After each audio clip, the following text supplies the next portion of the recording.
नमस्कार। पिछली बार जो हमने इलेक्ट्रिकल ट्रांसपोर्ट पढ़ा था उसके आगे का हम आज पढ़ेंगे इलेक्ट्रिकल ट्रांसपोर्ट पार्ट 2, जहां पर हम विद्युत कण संचलन के बारे में जानेंगे। आज के हमारे इस सेशन के जो ऑब्जेक्टिव हैं या जिसको हम पढ़ना चाहेंगे, उसमें सबसे पहले है कि जो इलेक्ट्रोलाइट है वो कितने प्रकार के होते हैं, जो हमने पिछली बार जिक्र किया था उसको थोड़ा विस्तार से इस बार जिक्र करेंगे। दूसरा, हम आर्हेनियस थ्योरी के बारे में बात करेंगे। उसके बाद हम ओस्टवाल डाइल्यूशन की बात करेंगे, उसका प्रयोगात्मक परीक्षण और उसके बाद उसके क्या उपयोग हैं, और उसके बाद हम उसकी सीमाओं के बारे में विस्तार से बात करेंगे। और अंत में हम बात करेंगे डिबाई-हकल थ्योरी, जो कि प्रबल विद्युत अपघट्य के लिए है।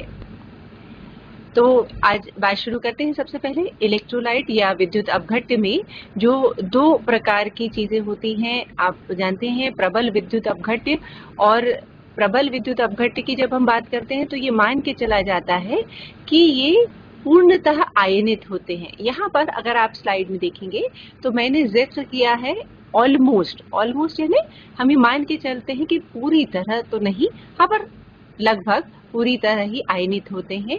वो उनको हम स्ट्रॉन्ग इलेक्ट्रोलाइट या प्रबल विद्युत अपघट्य कहते हैं। उदाहरण के तौर पर आप सभी जानते हैं HCl, HNO3, NaOH, NaCl, ये सारे सब प्रबल विद्युत अपघट्य की श्रेणी में आते हैं।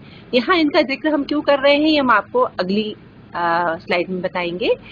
दूसरे, और इसमें जो सब्सटेंस जो होते हैं, जो पदार्थ होते हैं जो वाटर में कम मात्रा में आयनित होते हैं, उनको हम दुर्बल विद्युत अपघट्य की श्रेणी में लेते हैं। और उसमें हमारे पास उदाहरण के तौर पर है अमोनियम हाइड्रोक्साइड और एसिटिक एसिड। ठीक है, अब आप अपनी स्लाइड में देखिएगा तो आपको सामने दिख रहा होगा 3 तरीके के सॉल्यूशंस के साथ बल्ब जलना। ठीक है, इसमें पहला वाला जो स्लाइड है उसमें आप देख रहे हैं अल्कोहल है, जो कि नॉन इलेक्ट्रोलाइट की श्रेणी में आता है। और उसके बाद आपको NaCl का दिख रहा है, तो देखिए आप कि वो बहुत तेजी से बल्ब जल रहा है। यानी अगर चालकता ज्यादा हो जाएगी तो प्रबल विद्युत अपघट्य क्या देगा बेटा? ज्यादा आयन देगा, और ज्यादा आयन देगा तो नेचुरली जब ज्यादा आयन होंगी तो विद्युत के कणों का संचलन ज्यादा होगा, और ज्यादा होने से क्या होगा? आप देखिए बल्ब तेजी से जलता है ना। अगर यही चीज हम अपघट्य बदल दें, प्रबल विद्युत अपघट्य की जगह क्या डाल दें बेटा? दुर्बल विद्युत अपघट्य, तो आप यहाँ पर देखेंगे कि यही चीज क्या हो गया?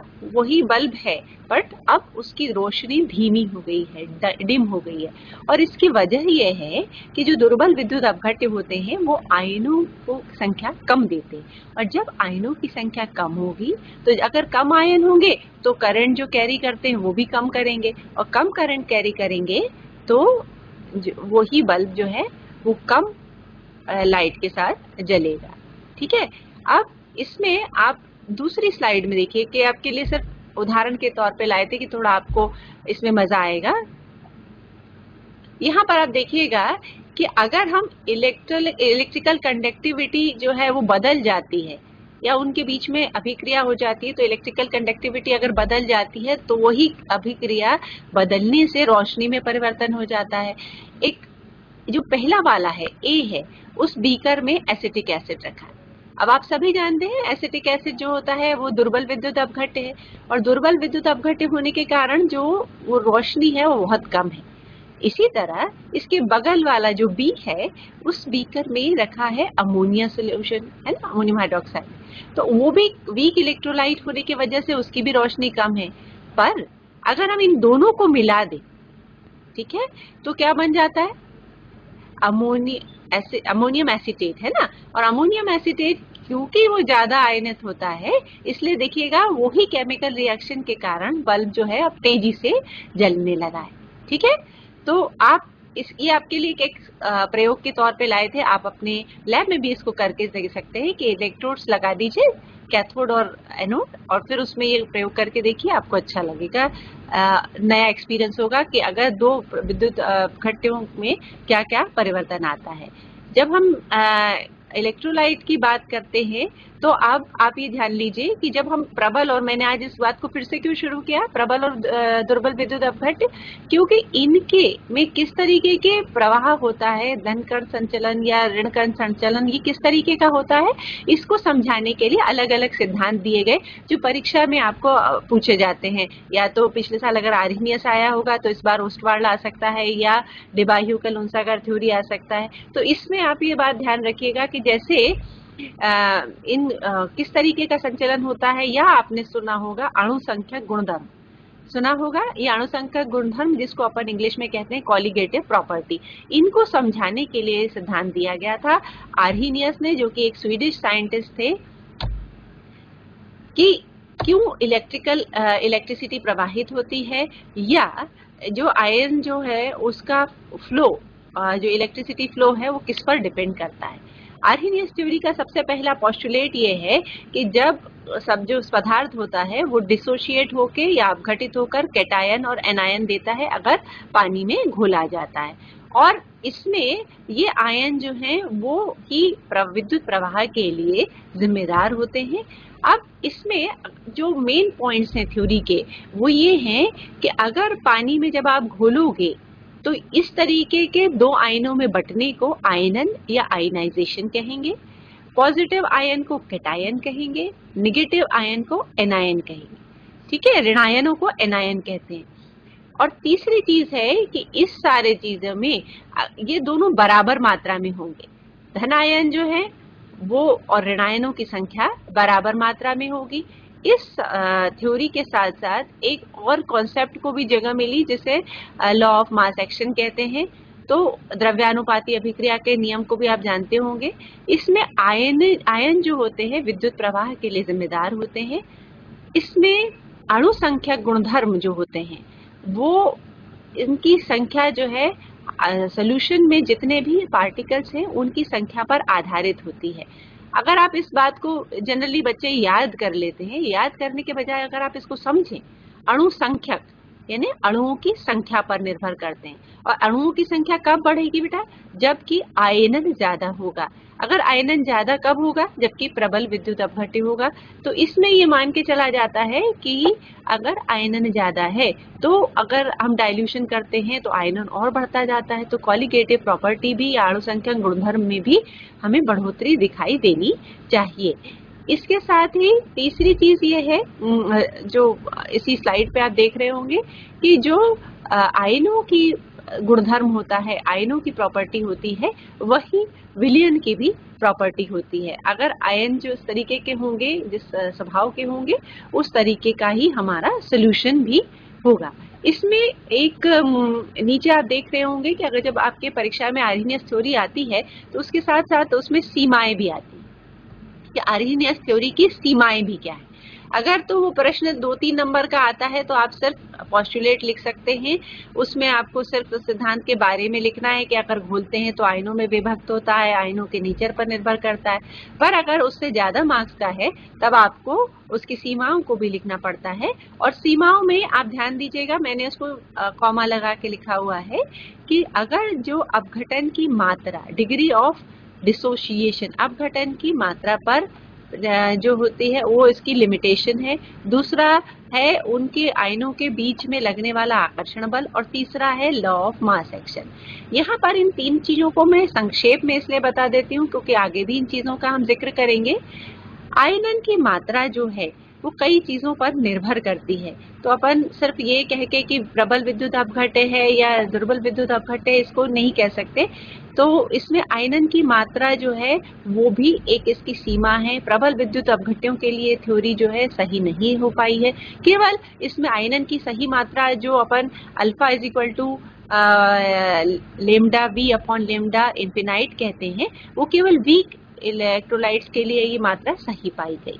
दूसरा है कि अगर प्रबल विद्युत अपघट्य होता है तो उनके बीच में जो आकर्षण बल होता है उसको भी ये थ्योरी नहीं समझा पाई। और तीसरी चीज जब अपन कहते हैं लॉ ऑफ मास एक्शन या द्रव्यानुपाती अभिक्रिया का नियम, ये कब लागू होता है, जबकि साम्यावस्था हो। किस किस के बीच में साम्यावस्था की बात कर रहे हैं, आयनित और अनआयनित के बीच में साम्यावस्था हो। आयनित और अनायनित के बीच में साम्यावस्था कब होगी, जबकि दुर्बल विद्युत अपघट्य होगा। जब में हम ये मान के चलते हैं कि कुछ तो आयनित होगा और कुछ अनआयनित होगा, पर जहां पर बहुत कुछ आयनित होता है वहां अनआयनित, यानी जैसे अपन प्रबल विद्युत अपघट्य की बात करते हैं, वहां पर ये होता है कि अनआयनित की संख्या जो है बिल्कुल नगण्य के बराबर होती है। तो फिर साम्यावस्था कैसे होगी? और इसीलिए ये थ्योरी प्रबल विद्युत अपघट्यों को समझा नहीं पाई। ये 3 वजह हैं कि सिर्फ वीक इलेक्ट्रोलाइट्स को तो इजीली समझा पाती है, पर स्ट्रॉन्ग इलेक्ट्रोलाइट्स को या प्रबल विद्युत अपघट्य को ये सिद्धांत अच्छी तरह से नहीं समझा पाया। इसकी वजह अभी आप देखिए, आर्हीनियस सिद्धांत के अनुसार यहाँ पर मैंने इसको फिर से रिपीट इसलिए किया है कि आपको सीमाएं समझने के बाद ये पता लगना चाहिए। परीक्षा में आपको सीमाओं के बाद ये नहीं लिखना है, यहाँ हमने समझाने के लिए स्लाइड लगाई है कि अगर आप जो दूसरे कलर से लाइन लिखी है उसको ध्यान दें कि इसमें जो इक्विलिब्रियम की मैंने साम्यावस्था की बात करी है, वो साम्यावस्था जब तक नहीं एस्टेब्लिश होती या जब तक स्थापित नहीं होती तब तक आर्हीनियस की थ्योरी लागू नहीं होती है। तो इसलिए साम्यावस्था का यहाँ पर बहुत इम्पोर्टेंट रोल है जो कि प्रबल विद्युत अपघट्य के साथ संभव नहीं है। और दूसरी बात, इसको इस तरीके से भी कह सकते हैं जिसको साम्यावस्था कह सकते हैं कि अनआयनाइज्ड या अनआयनित, इसको दो अनअपघटित भी कह सकते हैं, अनआयनित भी कह सकते हैं।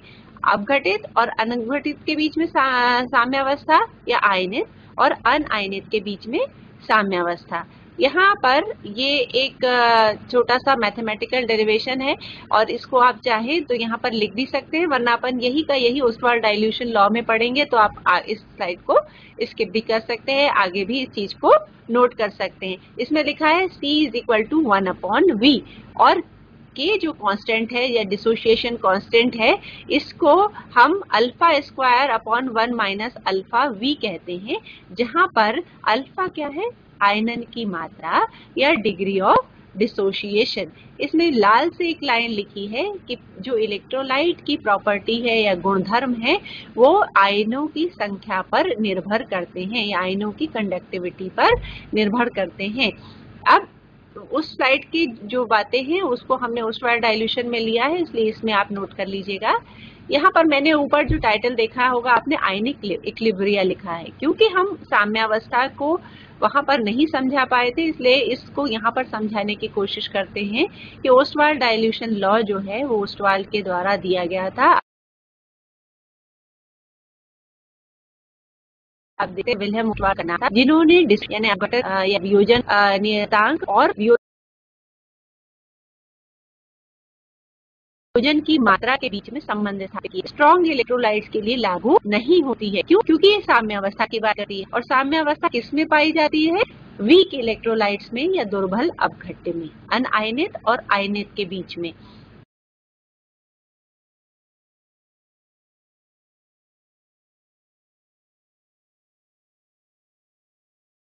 इसलिए ओस्टवाल्ड की थ्योरी भी हम वीक, इसमें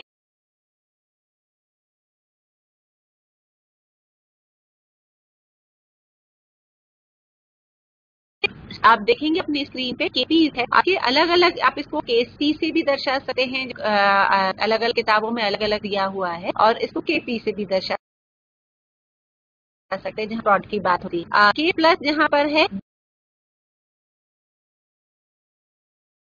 वो कंसंट्रेशन जो है वो कैटायनेशन रेडाइनो का है, और K जो है इलेक्ट्रोलाइट का है। α² और 1 - दैट मीन्स हम उसको 1/V भी लिखते हैं। अगर हम इसको एसिटिक एसिड जो कि दुर्बल विद्युत अपघट्य है उसके उदाहरण के तौर पर समझें, तो आप देखेंगे कि CH3COOH जो अपघटित होकर CH3COO- आयन और H नेगेटिव आयन देता है। अब अगर यहाँ पर ध्यान दें तो अगर हम इनिशियल कंसंट्रेशन एसिटिक एसिड का C माने और जब डिसोसिएशन नहीं हुआ होता है, अपघटन नहीं हुआ होता है, तब आप उसको 0 माने, तो जो नीचे वाला साम्यावस्था में अनआयनित और आयनित के बीच का क्या होगा? आयनित वाले जो है अल्फा से दर्शाए जाएंगे, C से, और अनआयनित को अपन 1 - अल्फा × C दिखेंगे, या जब इसको 1 - अल्फा है उसमें अगर C का गुणा करेंगे, यहाँ जो स्लाइड है उसमें C माइनस C अल्फा लिखा है, उसके लिए अगर आप देखेंगे तो C माइनस C अल्फा जो है उसको 1 माइनस अल्फा में गुणा करने के बाद प्राप्त होता है। C कंसंट्रेशन है सोल्यूशन का और अल्फा डिग्री ऑफ डिसोसिएशन है। ये लॉ ऑफ मास एक्शन के हिसाब से हम क्या करते हैं, जो हमें प्राप्त होता है उस कंसंट्रेशन को ऊपर लिखते हैं और जो अनआयनित है या जो आपके बाएं हाथ तरफ है कंसंट्रेशन को नीचे की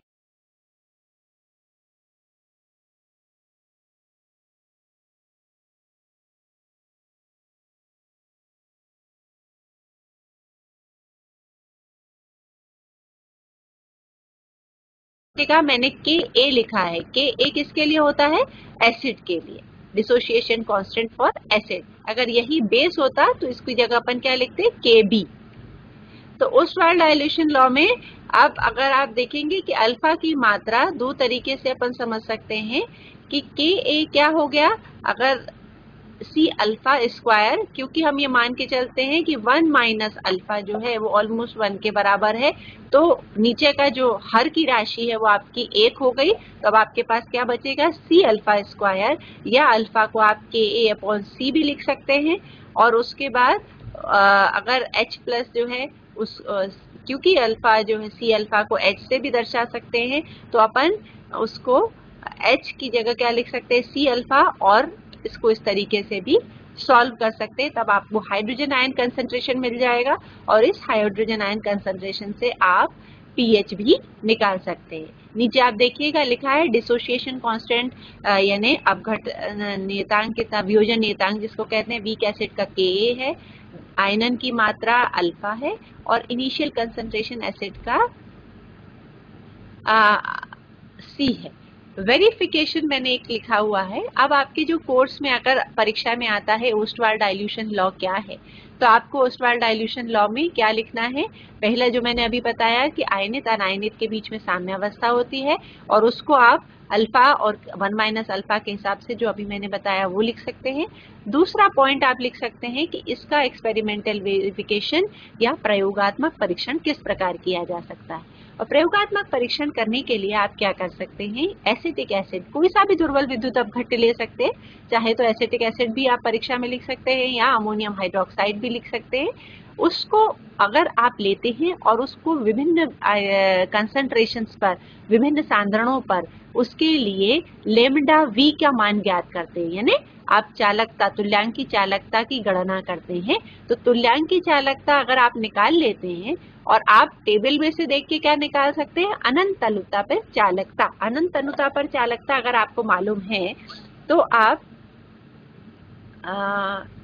देखिएगा कि इसमें अनंत तनुता पर चालकता और तुल्यांकी चालकता के बीच में एक रेशियो होता है जिसको कि हम lambda V upon lambda infinite के द्वारा दिखाते हैं।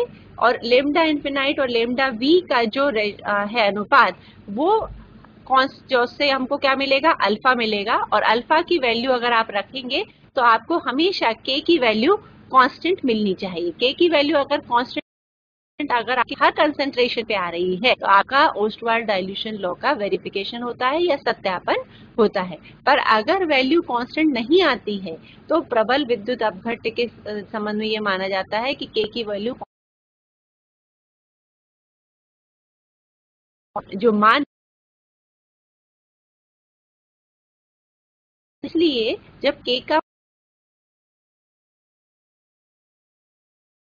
मान कांस्टेंट आता नहीं है तो वो वही होता है। पर वीक इलेक्ट्रोलाइट के लिए ओस्टवाल्ड लॉ का जो वेरिफिकेशन होता है वो सत्यापन होता है। अगर आप यहाँ देखें, अब आपकी स्क्रीन पे आया है lambda V upon lambda infinite that is equal to alpha. इससे आप अल्फा ले लेंगे, उसके बाद alpha square 1 minus alpha multiplied by अगर आप वी करेंगे तो आपको किसकी वैल्यू मिलेगी, इससे के की वैल्यू मिलेगी। और के की वैल्यू कांस्टेंट होनी चाहिए। आप चाहें तो अपनी लैब में भी इस एक्सपेरिमेंट को करके देख सकते हैं। पहले आप जैसे जो भी सोल्यूशन ले उसको हर बार थोड़ा थोड़ा डाइल्यूट करते जाए। जैसे आपने 5 ml लिया, अब अगली बार 5 ml में से आधा निकाल लीजिए 2.5 ml, उसमें और पानी मिला दीजिए, फिर उसमें से 2.5 ml ले लीजिए, फिर पानी मिला दीजिए, ऐसे 4-5 टेस्ट ट्यूब में ले लीजिए और उसके बाद उनकी कंडक्टिविटी निकालिए। आप खुद देखेंगे कि ये मान कांस्टेंट आता है अगर वीक इलेक्ट्रोलाइट है। ठीक है, अब हम उसके अलग अलग उपयोग पे आते हैं। कई बार ये उपयोग आपकी परीक्षा में उपयोग के तौर पे पूछे जाते हैं, कई बार न्यूमेरिकल्स या गणित के रूप में पूछे जाते हैं। हम दोनों तरह से इसको सॉल्व करने की कोशिश करेंगे। पहला है डिसोसिएशन कांस्टेंट एसिड का निकालने में। एक बात ध्यान रखिएगा, जब हम एसिड की बात, फॉर्मूला वही रहेगा बेटा, अगर Ka लिखेंगे तो वो एसिड कहलाएगा, अगर Kb लिखेंगे तो बेस कहलाएगा। ठीक है, तो आप देखेंगे Ka that is equal to लिखा है C alpha square upon 1 minus alpha. ठीक है, अल्फा आपको कैसे निकालना आपको पता है, lambda V upon lambda infinite. Lambda V conductivity से निकालते हैं बेटा, और लेमडा इन्फिनाइट वैल्यू दी रहती है टेबल में, उससे नोट करते हैं। अगर तो सवाल आपको आता है इस तरीके का, तो आपको लेमडा वी की वैल्यू दी होगी, लेमडा इन्फिनाइट की वैल्यू दी होगी, उससे आप निकाल सकते हैं। और अगर नहीं दी होती है तो आप क्या कर सकते हैं कि उसको टेबल से कैलकुलेट कर सकते हैं। बट क्योंकि 4th सेमेस्टर होता है तो उसमें इतना ज्यादा कठिन सवाल नहीं पूछा जाता है। जैसे उदाहरण के आप इधर देखिएगा, आपके स्क्रीन पे आ रहा होगा, ये बहुत स्पष्ट तो दिखेगा आपको। लेमडा वी का जो मान है वो N/16 एसिटिक एसिड के लिए 6.1 मोल्स दिया है। ठीक है, और लेमडा इन्फिनाइट की वैल्यू 364 दी है। तो अगर लेमडा वी की वैल्यू दी है, लेमडा इन्फिनाइट की वैल्यू दी है, तो हम उससे किसकी वैल्यू निकाल सकते हैं, अल्फा की वैल्यू। हाँ,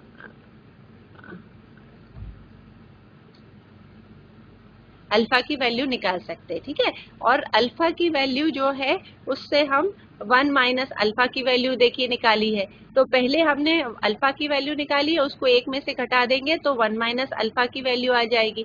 v क्योंकि हमें मालूम है N/16 है ना, N/16 में से जो 16 है बेटा वो आपका क्या हो जाएगा, वॉल्यूम। और इसलिए अगर आप अल्फा की वैल्यू अपॉन 1 माइनस अल्फा की वैल्यू रखेंगे, उसमें v का गुणा करेंगे, तो आपके पास किसकी वैल्यू आ जाएगी, k की वैल्यू आ जाएगी। इस तरह से आप उस न्यूमेरिकल को भी करके देख सकते हैं। ठीक है, अगर यही का यही चीज हम बेस के साथ कर देंगे, अगर हमारे पास बेस की वैल्यू होगी, जैसे आप इसी सवाल को अगर देखें तो हम इसको करेंगे 0.1 n। ठीक है, 0.1 n NH4OH के साथ इस सवाल को करते हैं। अब यहाँ पर अगर डिग्री ऑफ 0.1 जब दिया है, दैट मीन्स क्या दिया बेटा, N/10 दिया है, और N/10 में V क्या होगा, 10 हो जाए। ठीक है, और अल्फा की वैल्यू मान लीजिए दी है 1.35%। ठीक है, तो 1.35% को अपन क्या मान के चल सकते हैं, इसमें 100 का आप डिवीजन कर दीजिए तो 0.00135 के हिसाब से इसका मान आ जाएगा। और इससे आपको क्या मिल गया, अल्फा मिल गया। अब आप इसको 1 माइनस अल्फा में से घटा दीजिएगा, जहां ये ग्रीन से लिखा है ना, ग्रीन इंक से लिखा बेटा, उसको नोट करिएगा, और इसको 1 माइनस अल्फा कर देंगे। अल्फा की वैल्यू आपके पास दी हुई है, 0.1 n से आप v की वैल्यू निकाल सकते हैं, तो आपको इससे किसकी वैल्यू मिल जाएगी, k की वैल्यू मिल जाएगी। कोई भी चीज अगर परसेंटेज में है तो आप उसको उसमें 100 से वो करके कन्वर्ट कर लीजिएगा, तो आपके पास क्या आ जाएगा, l की वैल्यू निकाल सकते हैं। तो आपने जैसे आप अपनी स्क्रीन पे फिर से देखिएगा तो आपके पास आएगा डिसोसिएशन कांस्टेंट या वियोजन नियतांक अगर निकालना होता है मोनोबेसिक एसिड का, मोनोबेसिक यानी HCl या CH3CO जो एक देते हैं, बेस एक देते हैं, तो वो इसके साथ आपको Ka की वैल्यू निकलेगी। और अगर दुर्बल क्षार है तो आपके साथ एक Kb की वैल्यू मिलेगी, जैसे मैंने आपको NH4OH की बताई। तीसरा पॉइंट है कि प्रयोगात्मक निकाल सकते हैं, परीक्षण कर सकते हैं डिसोसिएशन कांस्टेंट का, तो उसमें आपके पास डिसोसिएशन कांस्टेंट किस तरह से करते हैं, जैसे मैंने आपको बताया है डिसोसिएशन कांस्टेंट K की वैल्यू निकालना है। अगर आपके पास अल्फा की वैल्यू है तो आप के की वैल्यू निकाल सकते हैं प्रयोगात्मक तरीके से। जैसे हमने अभी आपको उदाहरण के तौर पे बताया था ना एसिटिक एसिड वाला, प्रयोगशाला में किस तरीके से कर सकते हैं। तो तीसरा एप्लीकेशन क्या होगा कि अगर हमारे पास केवल एक कंडक्टिविटी है तो उसकी तरह से हम ओस्टवाल्ड डाइल्यूशन का उपयोग करते हुए उसका वियोजन नियतांक का मान निकाल सकते हैं। चौथा उपयोग है कि अगर हमारे पास केवल अल्फा की वैल्यू दी है तो हम या हमको सिर्फ ये दिया है कि डिसोसिएशन कांस्टेंट हमारे पास है के की वैल्यू है, तो हम अल्फा का मान कैसे निकालें। अगर आप अपनी इसमें स्क्रीन पे वापस देखेंगे तो अगर हमारे पास हमको अल्फा का मान निकालना होता है, आप इसमें देखिएगा, अगर हमको अल्फा की वैल्यू निकालनी है, हमारे पास ये मान के चलिए कि n/10 एसिटिक एसिड है जिसका कि वियोजन नियतांक 1.766 मल्टीप्लाइड बाय 10⁻⁻5 है। ठीक है, तो अगर हमारे पास ये, इससे क्या मिल जाएगा, आपको v मिल जाएगा विच इज 10, इससे क्या मिल जाएगा, k मिल जाएगा। तो आप अल्फा की वैल्यू कैसे कैलकुलेट कर सकते हैं, फॉर्मूला है alpha is equal to root of k multiplied by v। ठीक है, तो इससे आपको आप आयनन की मात्रा निकाल सकते हैं, या अगर आपके पास आयनन की मात्रा दी है तो आप क्या निकाल सकते हैं, k निकाल सकते हैं। ठीक है, तो इसमें आप v क्या रखेंगे, 10 रखेंगे और k क्या रखेंगे, 1.766 मल्टीप्लाइड बाय 10⁻। मात्रा भी, वियोजन मात्रा भी निकाल सकते हैं। अब लास्ट उसका एप्लीकेशन है रिलेटिव स्ट्रेंथ निकालना है ना। तो रिलेटिव स्ट्रेंथ निकालना है किसकी, V एसिड। और जब इस तरह की रिलेटिव होती है तो हम क्या है HA1 अपॉन HA2। तो HA1 यानी एक जो एसिड है उसकी स्ट्रेंथ, HA2 दूसरे एसिड की स्ट्रेंथ है, और उसी जो HA1 है उसका जो K1 है वो upon K1 multiplied by V भी लिख सकते हैं, K1 अपॉन C भी इसको लिख। K2 डिसोसिएशन कांस्टेंट आपको मालूम है, V दोनों का आयतन क्योंकि समान है तो V और V कट जाएगा। अगर V नहीं दिया है, आयतन आपको नहीं दिया, कंसंट्रेशन दिया है, तो V की जगह अपन क्या लिख सकते हैं, V is equal to 1 upon C भी लिख सकते हैं। और इस तरीके से इन दोनों का आप रूट लिखिएगा। ठीक है, V और V कट जाएगा तो K1 अपॉन K2 अगर आपको पता है तो आप दोनों में से किसी एक एसिड की स्ट्रेंथ निकाल सकते हैं। अगर आपको HA1 मालूम है तो HA2 निकलेगी स्ट्रेंथ, और अगर HA2 मालूम है तो HA1 की स्ट्रेंथ निकाल सकते हैं। इस तरह की ये एप्लीकेशन होती है डाइल्यूशन लॉ की। अब इसकी भी लिमिटेशंस है ओस्टवाल्ड डाइल्यूशन लॉ की। पहली लिमिटेशन ये है कि ये केवल वीक इलेक्ट्रोलाइट्स या दुर्बल विद्युत अपघट्य के लिए लागू होता है। दूसरी चीज ये है कि ये जो अल्फा की वैल्यू जो है, ये कंडक्टिविटी के जो आप चालकता के अनुमापन करते हैं या चालकता के मेजरमेंट करते हैं उसके फॉर्मूला से निकाली जा सकती है। तीसरी चीज है कि अगर इसका फेल्योर कहाँ होता है कि स्ट्रॉन्ग इलेक्ट्रोलाइट में ये बिल्कुल भी इसकी लिमिटेशन है कि लागू नहीं होता। इसकी वजहें हैं यहाँ पर जो लाल से लिखी हुई हैं, अगर आप देखेंगे वजह क्या है कि हर डाइल्यूशन पे अगर आप देखिए छोटे से एक में देखिए कि लेमडा V अपॉन लेमडा जो है वो एक्यूरेट वैल्यू नहीं देता है प्रबल विद्युत अपघट्य के लिए, हर डाइल्यूशन पे नहीं देता। अल्फा की मात्रा हर डाइल्यूशन पे एग्जैक्ट नहीं आती है। दूसरा, इस जो क्योंकि ये लॉ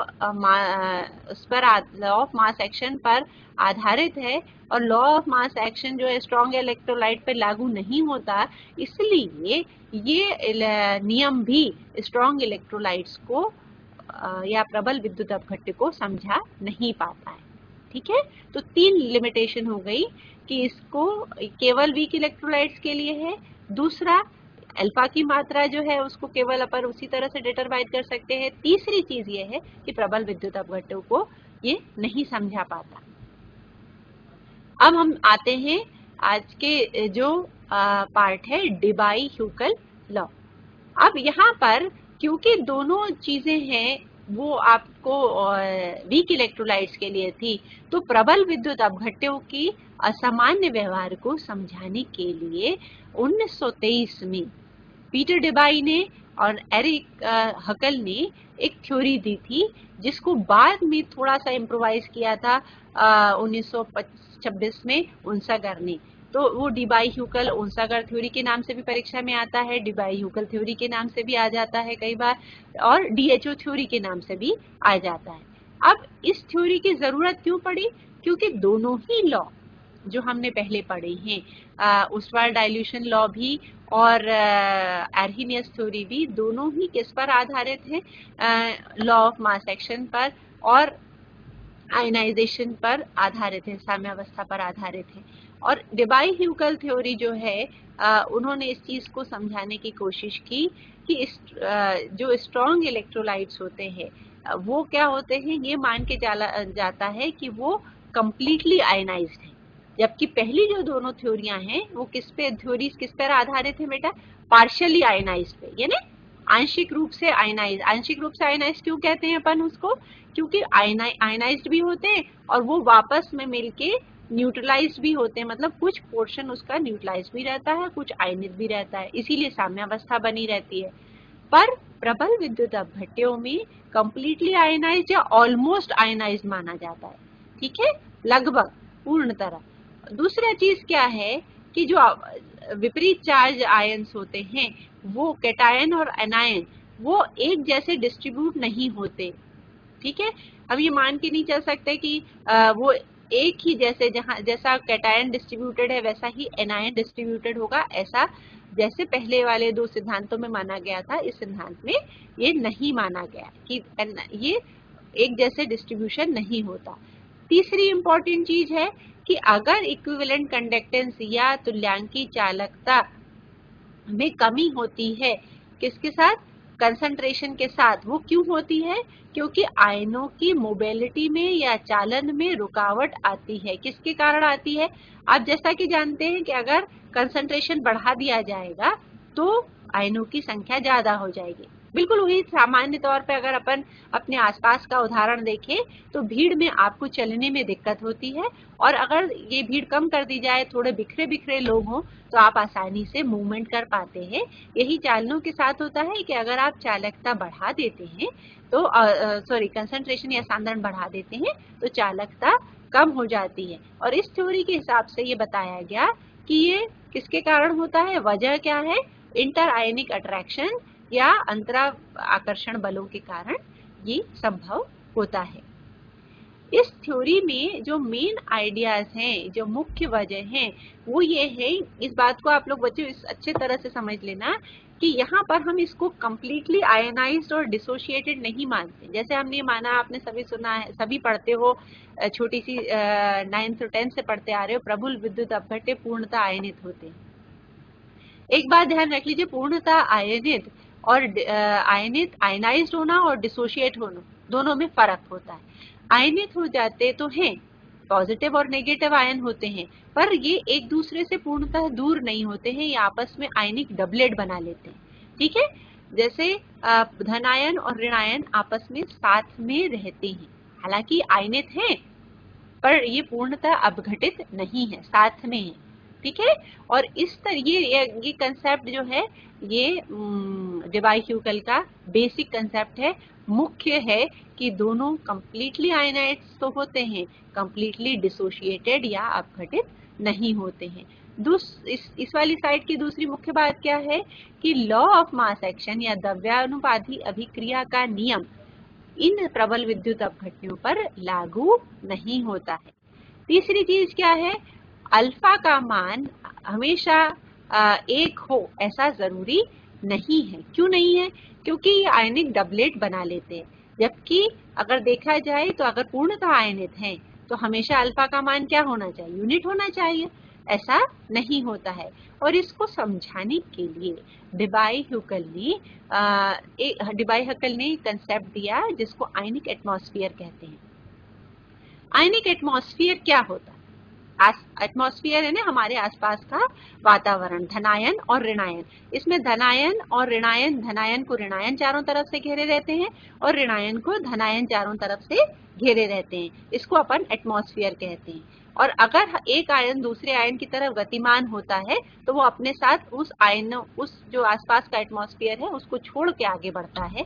इसी तरह दूसरा इफेक्ट है इलेक्ट्रोफोरेटिक इफेक्ट। यहाँ पर आप देखेंगे स्लाइड में आपको आयनों का वातावरण दिखाई दे रहा होगा, इसको आयनिक एटमॉस्फेयर कहा जाता है।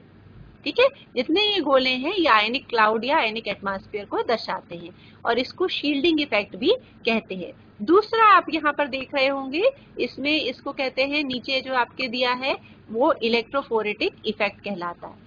अब आपके स्लाइड में जो ऊपर लिखा है रिलैक्सेशन इफेक्ट, वो क्या है कि जब एक आयन दूसरी तरफ इलेक्ट्रोड की ओर गति करता है तो जो उससे जुड़े हुए आयन है उसकी गति को बिल्कुल इसी तरह से कि जब आप एक अपना स्कूल छोड़ के कॉलेज में जाते हैं तो आप थोड़ा सा जो पुराने साथी हैं वो आपको रोकते हैं कि जिस कॉलेज में वो जा रहे हैं आप भी उसी कॉलेज में जाए, है ना। तो ये जो पीछे रोकने की भी क्रिया है उसको रिलैक्सेशन इफेक्ट कहते हैं। और इसी तरह इलेक्ट्रोफोरेटिक इफेक्ट जो होता है वो ये होता है कि जैसे कोई तैराक तैर रहा है, ठीक है, अब अगर धारा विपरीत दिशा में जा रही है तो वो उसको गति में अवरोध करती है। और इसी तरह मॉलिक्यूल्स भी जब एक के ऊपर एक तैरते हैं या गति करते हैं तो अगर गाढ़ा है या लेयर अलग अलग है तो वो क्या होता है, एक दूसरे की गति को अवरोध कहते हैं और इसको इलेक्ट्रोफोरेटिक इफेक्ट कहा जाता है।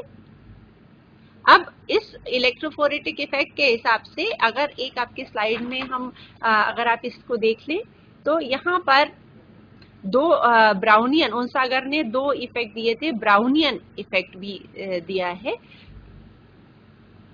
अगर आप देखें स्लाइड में इस तरफ, अगर आप स्क्रीन पर शेयर कर रहे होंगे तो देखेंगे रिलैक्सेशन इफेक्ट है, इलेक्ट्रोफोरेटिक इफेक्ट है और ब्राउनियन इफेक्ट है। ओनसागर ने एक इफेक्ट और दिया था ब्राउनियन। अब आपके इसमें जो पहला वाला चीज है, ये पहला ब्रैकेट में जो कोष्ठक में चीजें लिखी हुई हैं, ये किसके कारण है, रिलैक्सेशन इफेक्ट के। और ये जो छोटी सी चीज लिखी है सी के साथ, ये इलेक्ट्रोफोरेटिक इफेक्ट के कारण है। तो रिलैक्सेशन इफेक्ट और इलेक्ट्रोफोरेटिक इफेक्ट मिला के यहाँ पर हम आयनों की चालकता को निकाल सकते हैं, जिसको कि लेमडा V के द्वारा या तुल्यांकी चालकता हम इसमें निकालते हैं। यहाँ पर C जो है वो कंसंट्रेशन को दर्शाता है और ये जो पूरी है ये आप देखेंगे ये सारा चीज है रिलैक्सेशन इफेक्ट।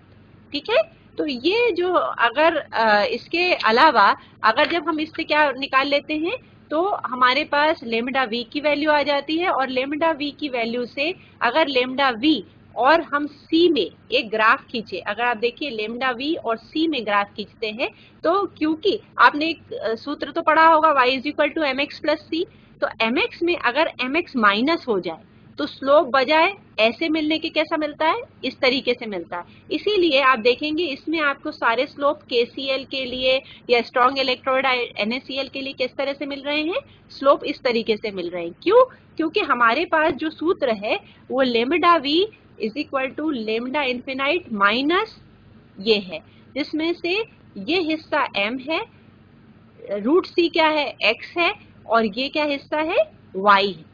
तो यहाँ पर और ये जो हिस्सा है वो क्या है, C है। तो जो C हिस्सा है वो हमको लेमडा इन्फिनाइट की वैल्यू देता है, यानी आपको इंटरसेप्ट जो मिलता है या अंतराखंड मिलता है वो लेमडा C की वैल्यू देता है।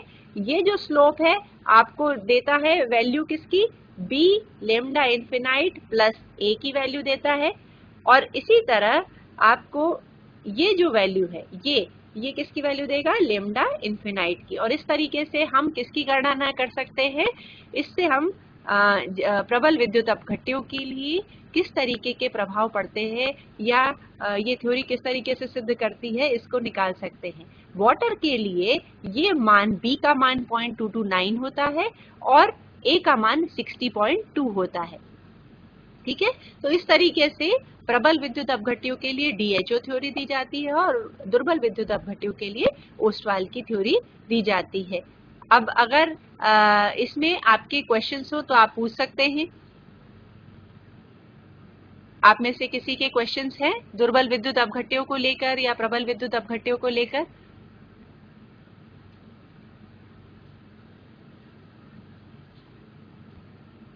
अगर दुर्बल विद्युत अपघट्य और प्रबल विद्युत अपघट्य मुझे लगता है आपको अच्छी तरह से समझ में आ गया होगा।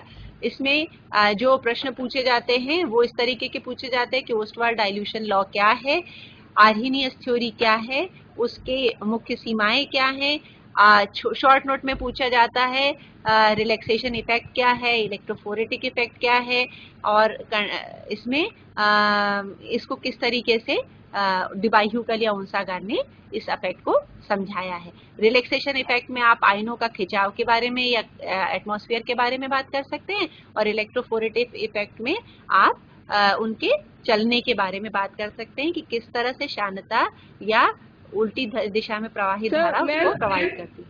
हाँ बेटा। मैम इलेक्ट्रोफोरेटिक इफेक्ट तो समझाना है। आप बुरहानपुर से बोल रहे हैं? इलेक्ट्रोफोरेटिक इफेक्ट मैंने आपको वैसे ही भी बताया, जैसे एक जगह नदी में उल्टी दिशा में तैरना, ठीक है, जैसे पानी का बहाव इस दिशा में हो रहा है और आप इस दिशा में वापस चल रहे हैं, तो धारा आपको क्या करेगी, पीछे धकेलेगी और आप क्या जाएंगे, आगे जाएंगे। तो इस तरीके से जो घर्षण होता है या रुकाव होता है उसको क्या बोलते हैं, इलेक्ट्रोफोरेटिक इफेक्ट, ठीक है। और कणों के संचलन में ये प्रभावित करता है। मैंने आपको स्क्रीन पे दिखाया था, उसमें आप देखिएगा अपॉन में ईटा दिया है, ईटा यहाँ पर श्यानता को दर्शाता है, ठीक है।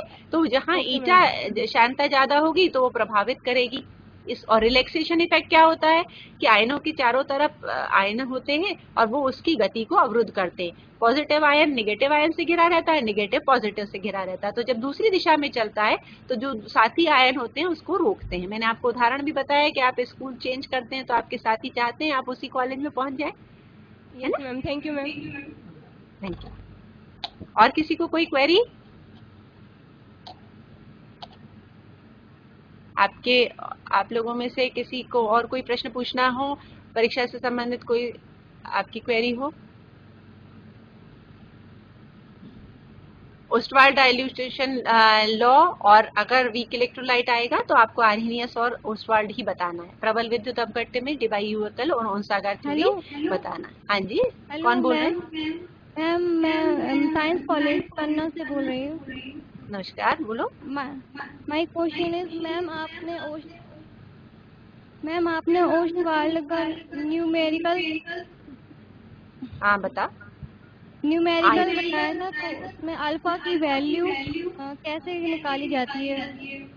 अल्फा की वैल्यू आप निकालेंगे lambda V upon lambda infinite से बेटा, है ना। Lambda V upon lambda infinite, आप स्क्रीन पे देखो, lambda V upon lambda infinite से आप क्या निकाल लोगे बेटा, अल्फा की वैल्यू। लेमडा वी की वैल्यू जो है तुल्यांक की चालकता अगर आपको दी होगी तो वो आप निकालोगे। लेमडा इन्फिनाइट जो होती है अनंत अनुता पे चालकता, ये दोनों आपके पास हैं, तो उससे आपने अल्फा की वैल्यू निकाल ली। अल्फा की निकाली, फिर 1 माइनस अल्फा की निकाल लेना तो हो जाएगा। अगर मान लीजिए n/10 दिया होगा एसिटिक एसिड, तो n/10 में से जो 10 है वो क्या देगा बेटा, v, और इसको आप क्या रख दोगे, इसमें देखो, आप देखो alpha square upon 1 minus alpha, वहां पे v की वैल्यू रख दोगे तो आपको k की वैल्यू मिल जाएगी बेटा। समझ में आया? Yes ma'am, thank you ma'am. Thank you बेटा। Anybody else?